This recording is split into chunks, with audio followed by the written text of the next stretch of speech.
A fost să vin în lume, o Iisuse prea iubit. Erau multe case bune, dar pe tine,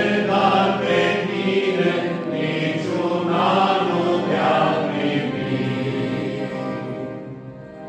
Numai un vrăjtor, un fător căldur, te-a primit în el ca un mielușel. Numai un vrăjtor, un fător căldur, te-a primit în el ca un mielușel. Multe pietre înfierbântate pe oameni i-au încălzit, dar pe tine prea înalte, lângă ele,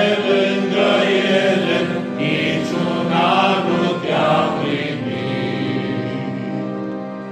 Suflul boilor și-al vițeilor te-a îndălțit blând, Fiule plăpând. Suflul boilor și-al vițeilor te-a îndălțit blând, Fiule plăpând.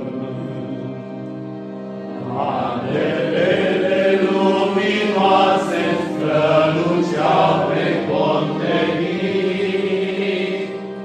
dar Iisuse prea curate, peste tine, niciuna n-a strălucit.